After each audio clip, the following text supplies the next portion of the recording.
SIM అందరికీ SIR form fill చేసిన వాళ్ళకి కొంతమందికి నోటీసులు వచ్చినాయి. సో వర్రీ అవ్వాల్సిన అవసరమే లేదు ఎవరికి. అది ఎందుకు వచ్చిందంటే 2002 మ్యాపింగ్ కాని వాళ్ళది ప్లస్ ఎస్ఆర్ ఫామ్ తప్పు ఫిల్ చేసిన వాళ్ళకి అందుకొచ్చి నోటీసులు వచ్చినాయి. సో 13 డాక్యుమెంట్స్ ఇచ్చిండు. ఈ 13 డాక్యుమెంట్స్లో తీసుకెళ్ళి వెళ్ళి ఒరిజినల్వి ఈ 13 డాక్యుమెంట్స్ బ్యాక్ సైడ్ ఇచ్చారు. 13 డాక్యుమెంట్స్కి రెస్పెక్టివ్ ఎంఆర్ఓ ఆఫీసెస్కి వెళ్ళండి. ఇప్పుడు మాది అంబర్పేట కాబట్టి ఎంఆర్ఓ ఆఫీస్ అంబర్పేట ఇచ్చింది. Date time. డేట్ వచ్చేసి సెప్టెంబర్. మీకు రెస్పెక్టివ్ డేట్ ఏది ఇచ్చిండో మాకు సెప్టెంబర్ ఇచ్చిండు కాబట్టి 3 PM to 5 PM ఆ టైం పీరియడ్లోనే ఉండాలి అక్కడ. ఏవి 13 డాక్యుమెంట్స్ ఉన్నాయి. ఆ 13 డాక్యుమెంట్స్లో 5 ఉన్నా ఓకే, ఎనీ 3 ఉన్నా కూడా ఓకే, ప్రాబ్లం లేదు.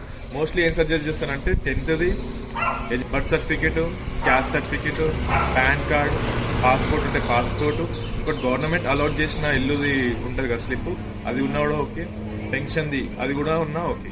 ఏదన్నా ఒక proper documents original ID proof తీసుకొని మనకి రెస్పెక్టివ్ ఎంఆర్ఓ ఆఫీస్కి వెళ్ళేసి క్యాండిడేట్ ఉండాలి. ఎవరికైతే నోటీస్ ఇచ్చిందో ఆ క్యాండిడేట్ ఉండాలి, ఆ టైం పీరియడ్లోనే ఉండాలి. ఇప్పుడు ఇచ్చిన డేట్ 2 September ఉందనుకో, 3rd పోతే వాళ్ళు ఈ డాక్యుమెంట్స్ తీసుకొని వెళ్ళండి.